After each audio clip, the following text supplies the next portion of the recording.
جو کہ آیت اللہ سیستانی اور آیت اللہ خامنائی کے فتاوی کے مطابق ہوتے ہیں۔ لہٰذا وہ مومنین کرام جو کسی اور مرجع کی تقلید میں ہیں، ان مسائل پر عمل کرنے سے پہلے اپنے مرجع کا فتویٰ ضرور مانو۔ دیکھیے آہستہ آہستہ ماہ مبارک رمضان اپنے اختتام کے قریب جاتا جا رہا ہے، اور آخر ماہ رمضان میں ایک اہم عبادت فطرہ دینا ہے، اور انشاءاللہ کوشش کریں گے کہ آج سے 2 سے 3 دن جو ہے فطرے کے جو اہم مسائل اس کے آپ کی خدمت میں عرض کروں۔ سب سے پہلے دیکھیے کہ اسلام میں زکوٰۃ کی 2 قسمیں، ایک زکوٰۃ الاموال ہے، یعنی مال کی زکوٰۃ جو سونے پر، چاندی پر، غلے پر، یا جو ہے چند جانوروں پر جب وہ اپنے خاص نصاب تک پہنچ جائے اور اپنی باقی شرائط تک پہنچ جائے تو وہ زکوٰۃ واجب ہوتی ہے۔ اس کا پورا ایک چیپٹر ہے، جداگانہ الگ سے بالکل ایک چیپٹر ہے فقہ کے اندر زکوٰۃ۔ دوسری زکوٰۃ زکوٰۃ الابدان کہلاتی ہے، یعنی بدن کی زکوٰۃ، اور اسی زکوٰۃ کا دوسرا نام زکوٰۃ الفطرہ ہے۔ اور امام جعفر صادق علیہ السلام اللہم صلی علی محمد وآل محمد ارشاد فرماتے ہیں کہ ان من تمام الصوم اعطاء الزکاۃ کما ان الصلاۃ علی النبی صلی اللہ علیہ وآلہ من تمام الصلاۃ لانہ من صام ولم یؤد الزکاۃ فلا صوم له اذا ترکها متعمدا۔ امام جعفر صادق ارشاد فرما رہے ہیں فطرے کی اہمیت کے اندر، کہنے کہ فطرے کی اہمیت روزے کے اعتبار سے اس طریقے سے جس طریقے سے محمد اور آل محمد پر اگر کوئی درود نہ بھیجے نماز کے اندر تو اس طریقے سے نماز تمام نہیں ہوتی، نماز مکمل نہیں ہوتی، بالکل اسی طریقے سے اگر کوئی فطرہ نہ دے تو اس کا روزہ تمام نہیں ہوتے، جو اس نے روزے رکھے وہ تمام نہیں ہوتے۔ اور آخر میں جملہ کہتے ہیں امام من صام، جس نے روزہ رکھا لیکن اس نے لم یؤدی زکات، اور اس نے اپنی زکات فطرہ نہیں دی اور جان بوجھ کر نہیں دی، تو سمجھے اس کے لیے روزہ ہے ہی نہیں، اس نے کوئی روزے سے فائدہ ہی نہیں اٹھایا، اس کے لیے جو ہے یہ روزے کی عبادت نے کوئی فائدہ ہی نہیں پہنچا۔ اتنی امپورٹنٹ اور اہمیت کی جو ہے نا یہ حامل عبادت۔ تو یہ فطرہ کس کو دینا ہوتا ہے، یہ کس پر واجب ہوتا ہے؟ آیت اللہ سیستانی اور آیت اللہ خامنائی دونوں کے نزدیک فطرہ جو ہے اس شخص پر واجب ہوتا ہے جو بالغ ہو، یعنی جو بالغ ہو چکا ہے، عاقل ہو، خود شریف فقیر نہ ہو، یعنی اگر وہ خود شریف فقیر ہے، جیسا کہ باقاعدہ پورا شریف فقیر کی وضاحت کی گئی کہ جس کے پاس اپنا اور اپنے واجب النفقہ وہ افراد جن کی کفالت اس کے ذمے ہیں، سال بھر کا خرچہ اگر اس کے پاس نہیں ہے تو وہ شریف فقیر کہلاتا ہے۔ وہ تمام اپنی وضاحتوں کے ساتھ جو بیان کر دی گئی، تو ایک تو یہ کہ وہ بالغ ہو، عاقل ہو اور خود شریف فقیر نہ ہو، یعنی وہ خود فطرے کا مستحق نہ ہو، کیونکہ اگر وہ شریف فقیر ہو گیا تو وہ خود فطرہ لینے کا مستحق ہو جائے گا، نہ کہ دینے کا۔ آزاد ہو یعنی غلام نہ ہو، جو کہ اس وقت جو ہے موضوع منتفی، اب غلام کا سسٹم تو جو ہے وہ ختم ہو گیا۔ اور سب سے امپورٹنٹ جسے سمجھانا بھی پڑے گا اور تھوڑا سا دقت بھی کیجیے گا، توجہ کا طالب ہوں آپ کا اس پر، کہ آخری شرط جو ہے وہ یہ ہے کہ وہ کسی اور کا کھانے والا شمار نہ ہو۔ کیا مطلب کسی اور کا کھانے والا شمار نہ ہوتا ہو؟ وہ بھی معیار جس میں یہ ہے عرف کے اعتبار سے، یعنی عرف میں عام معاشرے میں یہ نہ کہا جائے کہ یہ بندہ تو فلاں کے جو ہے نا کھانے والے بندوں میں شمار ہوتا۔ چند مثالیں آپ کو میں پیش کر دوں، چونکہ کورونا کا یہ وبا پھیلی ہوئی ہے اور سب لوگ کوارنٹائن کی وجہ سے الگ الگ جگہوں پہ پھنسے ہوئے، تو میں کوارنٹائن ہی کی مثال سے جو ہے وہ شروع کرتا ہوں۔ مثال کے طور پہ جو ہے وہ آپ کسی جگہ پہ گئے، کسی کام سے گئے، اور اب وہاں پر فلائٹیں جو ہے وہ بند ہو چکی ہے، اور آپ اپنے کسی دوست کے یہاں رہ رہے ہیں، کافی دن سے جو ہے وہ آپ جو ہے اپنے دوست کے یہاں رہ رہے ہیں، اور وہاں پر جو ہے وہ آپ وہی آپ کے جو ہے کھانے پینے اور سب کا بندوبست کر رہا ہے، اور جب شب عید آئے تو شب عید کے دن یہ کہا جائے کہ بھائی یہ جو فلاں شخص ہے یہ جو ہے یہ تو اپنے دوست کے کھانے پینے والوں میں شمار ہو رہا ہے، اس کا تو سارا آج کل خرچہ جو ہے وہ اس کا دوست برداشت کر رہا ہے، یہ تو کورونا کی وجہ سے یہاں پھنس گیا۔ تو اس صورت میں جب یہ کسی اور کا کھانے والا شمار ہوگا، یعنی اس مثال میں جو میں نے آپ کے سامنے دی اپنے دوست کا، تو اس کے دوست کے اوپر جو ہے اس کا فطرہ ہوگا، نہ کہ اسے خود فطرہ دینا ہوگا۔ دوسری مثال مثلا جو ہے اگر بعض دفعہ جو ہے وہ بیویاں جو ہے میکے جاتے ہیں، مثلا اوورسیز میں رہتے ہیں، دوسرے ملک میں رہتے ہیں، یا دوسرے ملک میں بھی نہیں رہتے ہیں، اگر طولانی مدت کے لیے کوئی بیوی جو ہے وہ اپنے میکے جا رہی ہے، اپنے ماں باپ کے یہاں جا رہی ہے 10 دن 15 دن 5 دن 7 دن، اور اب وہیں پر ہی ماں باپ ہی اسی کے جو ہے اسے کھانا پینا سب اسی کی کفالت وہی کر رہے ہیں، اور عرف میں جو ہے وہ شب عید رمضان کا مہینہ ہے، آخر رمضان بھی وہیں ہے، اور شب عید یہ کہا جائے یہ تو آج کل جو ہے نا وہ اپنے ماں باپ کے یہاں رہ رہی ہے، اپنے ماں باپ کے یہاں کھا پی رہی ہے، یہ تو ماں باپ کے کھانے والوں میں شمار ہو۔ تو اس صورت میں جو ہے وہ شوہر کو جو ہے وہ فطرہ نہیں دینا، بلکہ جو ہے جس کے کھانے والے کرائے گی، مثلا اگر وہ باپ کے کھانے والی شمار ہو رہی ہے تو باپ اس کا فطرہ نکالے گا۔ اور اس میں جو ہے بہت صرف عرفاً یہ صدق آنا چاہیے کہ یہ فلاں شخص کے کھانے والے میں شمار ہو رہا ہے چاہے، اور اس کا معیار کیا ہے کہ اس کی معیشت، اس کی جو کفالت ہے، کہلائے کہ آج کل یہ اس کا کفیل ہے، اگرچہ اس کی مدت بہت زیادہ چھوٹی ہی کیوں نہ۔ تو بس آج ایک جو کانسیپٹ ہمارے یہاں کہ 29 رمضان کو افطاری نہیں رکھتے کہ اگر عید کا چاند ہو گیا تو جتنے لوگ افطاری پہ آئے سب کا فطرہ جو ہے وہ ہمیں دینا پڑے گا۔ تو آیت اللہ خامنہئی نے تو اس کی مثال بھی جو ہے وہ لکھ دی کہ ایک ٹائم کے کھانا کھانے سے کوئی کسی کے کفالت میں یا کھانے والوں میں شمار نہیں ہوتا۔ تو 29 رمضان کو افطاری رکھنے میں کوئی کباہت نہیں، کیونکہ ایک ٹائم کے کھانا کھانے سے کوئی آپ کا کھانے والا نہیں کھلائے گا۔ ہاں اگر وہ چند دن آپ کے پیچھے اور آپ کے پاس ہی رہ رہا ہے، آپ کے کھانے اور آپ کے پاس ہی کھا پی رہا ہے، ساری چیزیں جو ہے وہ آپ کے پاس ہی ہو رہی ہے، اور عرف یہ کہے کہ اگرچہ مدت چھوٹی ہو، مثلا کوئی مہمان ہے، دوست ہے، پورے عید کی چھٹیاں گزارنے ہفتے 10 دن کے لیے آئے، 5-6 دن کے لیے آئے، شب عید سے آپ کے پاس ہی کھا رہا ہے، اور لوگ یہ کہیں کہ یہ تو جو ہے آج کل جو ہے اس کے کھانے والے میں، تو پھر وہ آپ کے کھانے والوں میں شمار ہو۔ لیکن محض صرف ایک افطاری کرنے سے وہ آیا افطاری کر کے چلے جائیں گے تو وہ آپ کے کھانے والوں میں شمار نہیں ہوں گے۔ ایک اور چیز اس میں کوئی فرق نہیں کرتا ہے کہ جو ہے جو کھانے والے شمار ہو رہے ہیں وہ آپ کے واجب النفقہ ہوں یا غیر واجب النفقہ ہوں۔ یعنی مثلا واجب النفقہ کون ہو سکتے ہیں؟ مثال کے طور پہ بیوی بچے، اور بعض صورتوں میں ماں باپ۔ جو آپ کے واجب النفقہ نہیں، مثلا آپ کا ایک چھوٹا بھائی ہے جو آپ کے ساتھ رہ رہا ہے، واجب النفقہ نہیں لیکن آپ ہی اس کا خرچہ برداشت کر رہے ہیں، وہ آپ کے ساتھ ہی رہ رہا ہے۔ یا مثلا آپ کا خادم، یہ مثال جو ہے وہ افریقہ والوں کے لیے بہت وہ ہے امپورٹنٹ ہے، مثلا جو آپ کا خادم ہے 24 آور کی میڈ ہے،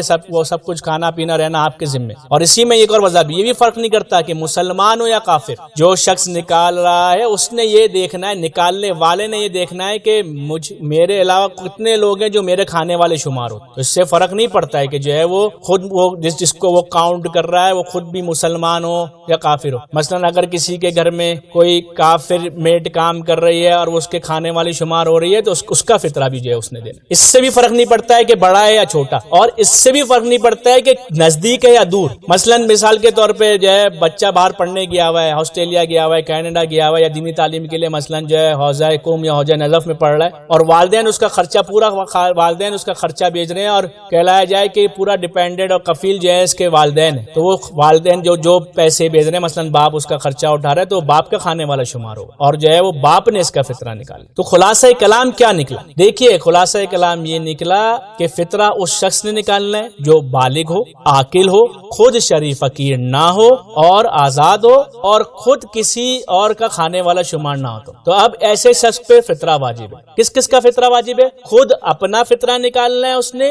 اور ہر اس شخص کا جو اس کا کھانے والا شمار ہو رہا ہے، ہر نفر جتنے ہی پرسن، مثلا مثال کے طور پہ ایک فیملی 5 لوگوں کی ہے اور مثلا اس کو ملا کے 5 لوگ ہیں تو اس نے 5 لوگوں کے فطرے دینے۔ اتنی بھی عبادات ہوتی ہیں، اس میں سب سے امپورٹنٹ چیز ہے وہ ہے انسان ان عبادات کو قربتاً اللہ انجام۔ کیا مطلب قربتاً اللہ انجام دے؟ یعنی اس کا ہدف عبادت کرنے سے یہ جو یہ کام بجا لا رہا ہے، چاہے وہ نماز کی شکل میں ہے یا وہ روزے کی شکل میں ہے یا وہ فطرہ دے رہا ہے، یہ اس کا صرف اور صرف مقصد جو ہے وہ خداوند متعال کی رضایت ہو، خداوند متعال کی خوشنودی ہو۔ اگر وہ عبادت کو جو ہے وہ بغیر قصد قربت کے انجام دے رہا ہے، قربتاً اللہ کے لیے انجام نہیں دے رہا ہے، مثلا ریاکاری کے لیے انجام دے رہا ہے، کسی کو دکھانے کے لیے انجام دے رہا ہے، یا کسی کو ذلیل کرنے کے لیے تکبرانہ انجام دے رہا ہے، اور اس کا مقصد جو ہے خداوند متعال کو راضی کرنا نہیں ہے، تو اس کی عبادت صحیح نہیں ہے، یہ عبادت جو ہے وہ باطل ہے۔ یعنی عبادات میں سب سے بنیادی شرط جو ہے وہ اس کی جو نیت ہونی چاہیے وہ قربتاً اللہ ہونی۔ کل آپ کی خدمت میں عرض کیا تھا کہ فطرہ اس شخص پر واجب ہوتا ہے جو بالغ ہو، عاقل ہو اور خود شریف فقیر نہ ہو، آزاد ہو اور کسی اور کا کھانے والا شمار نہ ہوتا ہو عرفاً۔ اب یہاں پر ایک مسئلہ پیش آتا ہے کہ اگر کوئی شخص جسے فطرہ دینا ہے، اپنا فطرہ دینا ہے اور ان افراد کا فطرہ دینا ہے جو اس کے کھانے والے شمار ہوتے ہیں، وہ فطرہ نہ دے۔ مثال کے طور پہ شوہر ہے، اسے اپنا فطرہ بھی دینا ہے اور اپنی بیوی بچوں کا بھی فطرہ دینا ہے، اب وہ فطرہ نہیں دے رہا، تو آیا جن افراد کا وہ فطرہ نہیں دے رہا، مثلا بیوی بچوں کا جو یہ فطرہ نہیں نہیں دے رہا، کیا بیوی بچوں کو اب خود نکالنا پڑے گا فطرہ، کیونکہ شوہر کو ان کا فطرہ دینا تھا وہ تو دے نہیں رہا۔ تو اس میں آیت اللہ سیستانی اور آیت اللہ خامنائی کے فتووں میں اختلاف۔ آیت اللہ خامنائی کہتے ہیں کہ ان پر کوئی بھی چیز واجب نہیں ہے، ان کے شوہر پر ہی واجب تھا کہ اس کا فطرہ نکالیں، اگر وہ نہیں نکال رہا تو اس کے نہیں نکالنے سے خود بیوی یا بچوں پر خود فطرہ واجب نہیں ہوتا۔ لیکن آیت اللہ سیستانی کہتے ہیں کہ اگر ایک شخص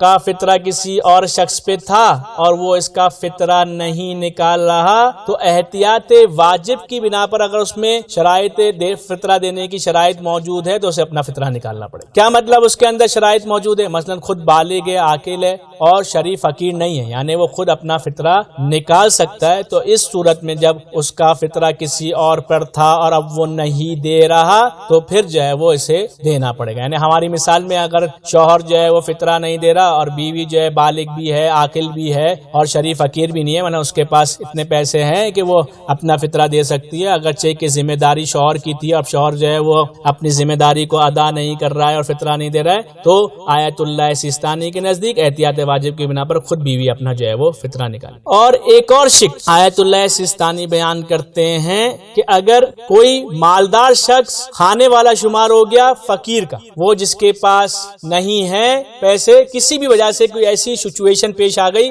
کہ وہ مالدار شخص جو ہے وہ کھانے والا شمار ہو رہا ہے، کس کا؟ جو فقیر ہے، خود فقیر۔ اب جو کہ فقیر ہے تو فقیر پہ تو فطرہ ہے نہیں، اب تو فطرہ نکالے گا نہیں، اور یہ مالدار شخص جو ہے وہ کھانے والا ہو گیا ہے فقیر کا، تو اس صورت میں بھی آیت اللہ سیستانی فرماتے ہیں کہ اس صورت میں بھی مالدار شخص جو ہے وہ اپنا فطرہ جو ہے وہ خود نکالے۔ کل آپ کے سامنے بیان کیا تھا کہ فطرہ کس پر واجب ہے اور کس کس کا واجب ہے۔ آج آخری بات جو میں بتانا چاہتا ہوں وہ یہ ہے کہ فطرہ کتنا واجب ہے اور فطرے میں کیا دینا۔ دیکھیں فطرہ جو ہے وہ ہر فطرہ جو ہے وہ 1 صاع یعنی 3 کلو، 1 صاع جو ہوتا ہے وہ 3 کلو کے برابر ہوتا ہے، اور یہ 3 کلو جو ہے وہ آپ نے کیا دینا ہے؟ معمولاً وہ چیز جو کھائی جاتی ہے، مثلا جو ہے وہ کھانے والی چیزوں کے اندر آپ دیکھیں تو آٹا ہے، چاول ہے، دالیں ہیں، اور اس میں بھی بہتر یہ کہ آپ وہ چیزیں جو آپ زیادہ کھاتے، تو یہ جو 3 کلو دینا ہے صرف، کیا مطلب پوری فیملی کو 3 کلو دینا ہے یا ہر بندے کو 3 کلو دینا ہے؟ دیکھیں ہر فطرہ 1 صاع، اور ہر فطرے سے مراد کیا ہے؟ مثلا جیسا کہ بتایا گیا کہ جس کو فطرہ دینا ہے اس پر کس کس کا فطرہ واجب؟ ایک تو اسے اپنا فطرہ دینا ہے اور ہر اس شخص کا فطرہ دینا ہے کہ جو اس کے کھانے والے شمار ہوتے۔ تو مثلا اگر اس کو ملا کے فیملی میں 5 افراد ہیں تو اسے 5 فطرے دینے، اور ہر فطرہ جو ہے وہ 1 صاع یعنی 3 کلو ہے، اور کیا چیز دینی ہے؟ وہ چیز جو عام طور پر کھائی اور پی جاتی ہے، جیسے میں نے آپ کو مثال دی آٹا ہے، چاول ہے، دالیں، اور اس میں ہی میں نے کہا بہتر یہ کہ انسان وہ چیز دے جو خود زیادہ کھاتا۔ اب ایک سوال یہاں پر، کیا چیز ہی دینا ضروری ہے؟ یا ہم 3 کلو آٹا مثال کے طور پہ خریدیں، 3 کلو چاول ہم خریدیں، یا مثلا جو ہے 3 کلو دال خرید کے یہ چیزیں ہی دینا ضروری ہے؟ یا نہیں، ہم اس کی جو قیمت ہے وہ قیمت بھی جو ہے وہ کیش کی صورت میں جو ہے وہ دے سکتے۔ تو آیت اللہ سیستانی کے نزدیک بھی اور آیت اللہ خامنائی کے نزدیک بھی قیمت دی جا سکتی ہے، یعنی آپ اسے ضروری نہیں کہ آپ چیز خرید کے دیں، لیکن ایک امپورٹنٹ چیز کا آپ نے خیال رکھنا ہے، آپ نے نیت ضرور کرنی ہے کہ آپ کس چیز کی قیمت دے رہے ہیں۔ مثلا آپ کے ذہن میں ہے کہ میں 3 کلو آٹے کی قیمت دینا، تو آپ کے ذہن میں ہونا چاہیے کہ آپ آٹے کے مقابلے میں جو ہے وہ آٹے کی قیمت دے رہے ہیں، یا مثلا آپ چاول کے مقابلے میں پیسے دے رہے ہیں، تو آپ کی جو ہے وہ ذہن میں اور نیت میں یہ ہونا چاہیے کہ میں آٹے کے مقابلے چاول کے مقابلے میں یہ پیسے دے رہا ہوں، یعنی جس چیز کے بدلے میں آپ پیسے دے رہے ہیں اس کی نیت کرنا اور قصد کرنا جو ہے وہ ضروری ہے آپ کے لیے۔